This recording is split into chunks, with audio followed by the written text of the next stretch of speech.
So allegedly, the judge threatened to kick Diddy out of court today. We're going to get into it after a quick word from our sponsor. Want a live interview with Viral Hip Hop News? Email me, Sam Ant, at dlsmediainc1@gmail.com. Let's go. If you're an artist, an entrepreneur, if you want to promote your music or your brand here on Viral Hip Hop News live with an interview with me, Sam Ant, email me, dlsmediainc1@gmail.com to find out how. Also, I have a dope way to use my shorts, get seen, get heard, go viral.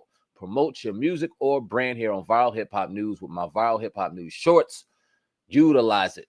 If you are under a distributing or distribution house, a publishing house, if your music is getting spins, let me help you. I have a dope 5 short package, 10 short, 20, 25 short package. You can promote your brand. You can promote your music. Email me to find out more details on that and a number of other great promotional opportunities that I have for you. Hit me up, dlsmediainc1@gmail.com. All right, let's talk about it. So, ain't really talked about the Diddy trial in the last couple of days. I think we're on day 17 now because, to be perfectly honest with you, it is getting quite stale. It's getting quite stale. After we talked to attorney Al Shabazz, I believe it was last Friday or the Friday before that, and we kind of got an understanding of what was really going on. At this point, if we're continuing to talk about Cassie, with all due respect, I'm bored. I don't want to hear about it anymore. We need to get to some other things that he was allegedly involved in. We need to get to some of the things that he has been convicted for. Otherwise, this shit is crazy. And it seems like it's a big, worthless clown show.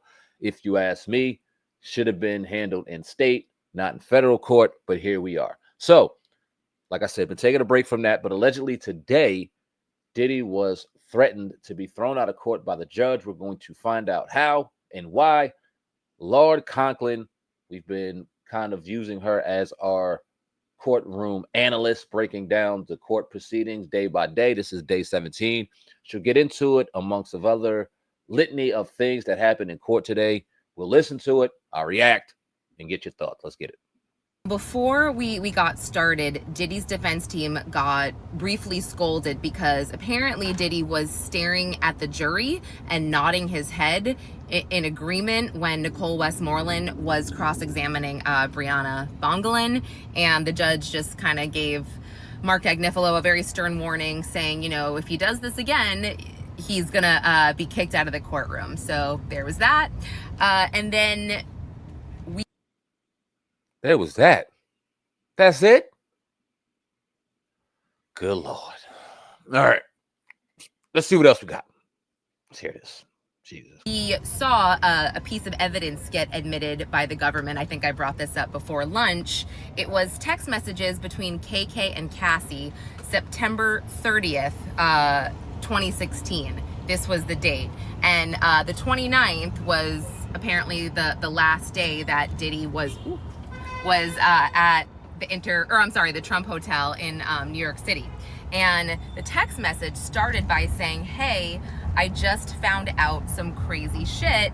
And then, you know, she told Christina what happened, and Christina Coram said, what? No way, seriously? And then Cassie said, you know, I have to stay away. So we saw those text messages, and, you know, we've heard multiple accounts if Cassie saw the balcony dangling incident or not. Even Cassie herself kind of ended her testimony with, I saw what I saw, and I'm still not really certain as to what that is exactly, but here we are. And then we heard from Enrique Santos. He is part of the U.S. Attorney's Office, the investigative unit. He performs forensics on electronics, and he extracted 3 cell phones of Cassie's.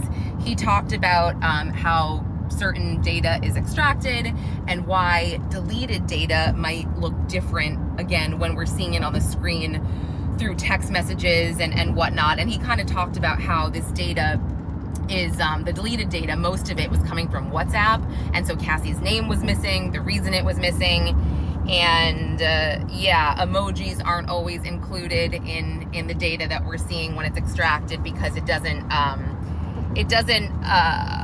support, or the emojis aren't supported in PDFs. And there was a very brief cross-examination by Tenny Garagos, and she just kind of talked about how, or she wanted to reiterate that most of the data on these phones that he extracted was deleted. Oh, and then she asked about, I guess he said that there was one or two capture dates, and he had said, this is probably accurate. And she just brought up, you said these capture dates and these text messages that we saw, or examples of, you said it's probably accurate. Why is it not 100% accurate? What does this mean?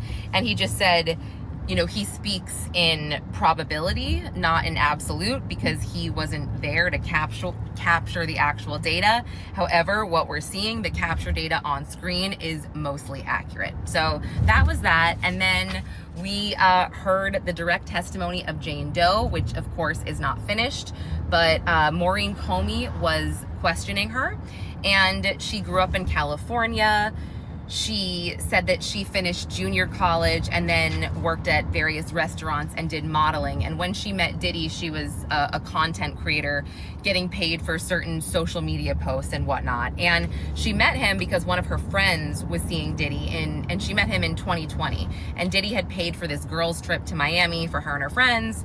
And she said they kind of clicked, but nothing really happened because her friend was seeing him, and they exchanged numbers, and he was texting her. And she didn't really show an interest in him, she said, until her friend got engaged and moved overseas. And this was maybe a few months later, because she said she met him, I believe, in September or October of 2020. And she actually said when they exchanged numbers, they called each other Bert and Ernie. And actually, Maureen Comey said, do you know who this is? When she first got on the stand, and there was a picture of Diddy on the screen, and she said, yes, Sean Combs. And this goes for every witness. And she said, do you know him by any other name? And or did you call him any other name? And all the other witnesses are like Puff, Diddy, Puff Daddy. And she said Schnookums, Ernie, and it was a moment. I was like, oh, okay. So anyway, so she described this first girls trip in Miami as, Diddy took them on yachts. He had movie night at his house. They went to, great dinners, and it was great. And then they kept in touch. And then eventually, she said in January 2021, she eventually decided to meet up with him again in Miami. He offered to get her a hotel, and she said their first date lasted pretty much 5 days. And she had disclosed to him on this first date that she dated someone that was very close to him, but they broke up in 2015, and that her baby daddy and Diddy did not get along. And apparently he was fine with all of that. And she just describes like this crazy love story. She was very in love with him. And again, I'm just telling you what we heard today, so nobody get mad at me for any of this testimony and and whatever. But yeah, she said that they watched the sunset, they went for a walk on the beach, and it was... What the fuck does this have to do with anything he's being convicted for, y'all? Can somebody tell me? I know I got plenty of people who hate and despise Diddy. I see you guys in the comment section trying to paint us or paint me as someone who is trying to steer a narrative when it comes to this dude. I could care less whether he gets fried under the jail or he walks free tomorrow. I just want the truth to be told. If he was out here trafficking people, if he was out here taking advantage of underage men or women, if he was out here doing the things that he is being convicted for under the RICO Act, and there's evidence to prove that, then fuck him. But can someone please tell me within the last 17 days what we've heard that aligns with any of those charges? Shit's wild. I'm going to continue to listen. I don't know how much more I'm going to say after this, but we're going to listen. I'm going to give it a fair shake. Day 17. Let's see what else they got. It was wonderful. Damn, this is crazy. And then a month later, she told him it was her birthday, and he planned this trip for her in Turks and Caicos and then the Bahamas. She said they took his private jet. That's why I think you don't like amazing. Him. It's the 50s episode. And I didn't pick that up. She said that this trip, she did try ecstasy, I think maybe she did ecstasy, but she'd only tried it 1 or 2 times in her life, like years prior, but she ended up taking it 9 or 10 times, she said, on this trip. And she said that she accidentally took a whole pill and was basically convulsing on the beach when they were walking, and like KK had to try to get her into a shower to make her calm down. And she said she eventually calmed down, but she did try the ecstasy again. She just took less of it. Did he make So her do it? she talked about It sounded like it. how, again, they had an amazing trip. They were so in love. They were so passionate. And at the end of the trip, he offered to give her $10,000 because she was away and she couldn't work. So he wanted to make sure she was okay. And she accepted it. And she said, I thought it was really sweet. And Comey just said, you know, would he give you cash or wire? And she said both. And then they talked about more drugs that she would take when she was with him. And these drugs, she said, were offered to her when they would start to have sex. And then, you know, she said, what did you learn about him during sex? So we just heard, you know, that he liked certain songs playing. He liked her to dress in stripper heels, lingerie. And she also said that he liked for her to have baby oil all over her body. And then she said that this was pretty much February of 2021 to May of 2021. And then in May of 2021, after they had been having sex for like 12 to 15 hours, they were watching Orn, I'm just saying it for the algorithm, like that. And he suggested, like, oh, you know, this is a fantasy. And you know, would you be interested in that? Would you be interested in that? And she was like, yeah, okay, I guess. And she just said she wanted to make him happy. So she said, yeah, okay. And he just said, would you want to do this with someone? And she said, okay, again, thinking that she was just placating. And then she went to the bathroom. When she came back, he said he looked all serious and he was on his phone, and he was like, great, I'm going to arrange it tonight. And she was like, oh, okay. But she said okay, she wanted to make him happy. So they go to a hotel, which they called them hotel nights, moving forward, excuse me. And same thing, she said that she saw assistants set up the room, red lights, you know, all the things. And he knew someone named Dawn. He talked to someone named Dawn that was coming. She later found out he was from Cowboys and Angels. And she described what they did, very similar to what we've heard before. And she actually said that after that, she felt exhilarated and excited. You know, she made him happy because Diddy seemed so happy. And, you know, she said that she thought it was a one-time thing. And it turns out that it wasn't, because he suggested they do it shortly again after that. She said, okay, she'll do it. And then she pretty much said that after that, she would sort of suggest that she didn't want to do it anymore, but he would be dismissive of her and just be like, okay, whatever. And then at a certain point, he started paying for her house.